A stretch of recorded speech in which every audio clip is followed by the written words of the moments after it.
যারা একসময় স্বাধীনতার বিরোধিতা করেছে, যারা একসময় গণতন্ত্রের সপক্ষে কাজ করতে পারে নাই, তারাই এখন আবার নতুন রূপে নতুনভাবে এই নির্বাচনকে ঠেকানোর চেষ্টা করছে।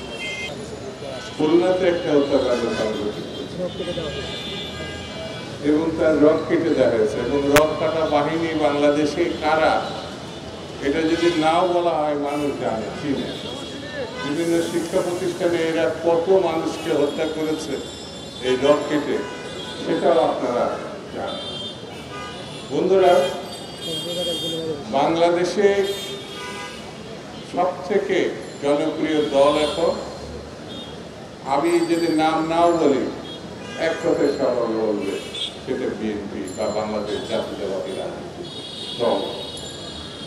সেই দলের নেতা যারা তারেক রহমান যখন নির্বাচনের কথা বলছেন, মানুষের গণতন্ত্রের কথা বলছেন, মানুষের অধিকারের কথা বলছেন, তার কর্মীদেরকে ঘরে ঘরে যাওয়ার কথা বলছেন, তখনই তার বিরুদ্ধে মহল বিশেষ, যাদের নির্বাচনে গেলে কোনো ভবিষ্যৎ নাই, তারা নির্বাচন ছাড়াই মন্ত্রণালয় দখল করে রাখতে চায়। নির্বাচন হলে তাদের অবস্থা বা পরিণতি কি হবে তারাও জানে, দেশবাসীও জানে, বিশ্ববাসীও জানে। সেই জন্যে নতুন নতুন ঘটনা, নতুন নতুন পরিস্থিতি তৈরি করে পক্ষান্তরে তারা নির্বাচনকে ঠেকাতে চাচ্ছে। আমার কাছে মনে হয়েছে যারা একসময় স্বাধীনতার বিরোধিতা করেছে, যারা একসময় গণতন্ত্রের সপক্ষে কাজ করতে পারে নাই, তারাই এখন আবার নতুন রূপে নতুনভাবে এই নির্বাচনকে ঠেকানোর চেষ্টা করছে। স্বৈরতন্ত্রের পতন হয়েছে, স্বৈরতন্ত্রের জন্য এই দেশবাসী 16 বছর ধরে তারা লড়াই করছে। আমি শুরুতেই বলেছি 16 বছর এবং সর্বশেষ 1 মাসের যে লড়াই, যে শহীদ, আল্লাহ তাদেরকে বেশ নসিব করুন, তাদের প্রতি আমরা শ্রদ্ধা জানাই। কিন্তু তাদের যে লড়াই সেটা তো গণতন্ত্রের জন্য, মানুষের অধিকারের জন্য।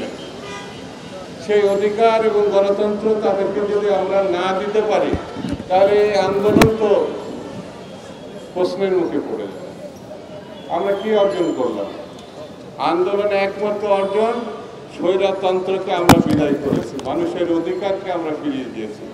এবার একটি নির্বাচনের মধ্য দিয়ে জনগণ তাদের পছন্দের প্রার্থীকে, দলকে ভোট দিবে, তারা সরকার গঠন করবে, তারা দেশ পরিচালনা করবে। নির্বাচিত সরকার, নির্বাচিত প্রতিনিধি না থাকার কারণে দেশে আইন শৃঙ্খলা এবং বিভিন্ন সেক্টরে ব্যবস্থাপনা ভেঙে পড়ছে। আমি এই সরকারকে অনুরোধ করব, আপনাদের প্রতি আমাদের সমর্থন যত দ্রুত সম্ভব সেটি যদি ফেব্রুয়ারির আগেও এনে ডিসেম্বরে করা সম্ভব হয়, সেই দিকেও নজর দেন। নির্বাচিত সরকার ছাড়া ষড়যন্ত্র এবং কার্যকর পদক্ষেপ, শক্তিশালী অবস্থান তৈরি করা খুব কঠিন।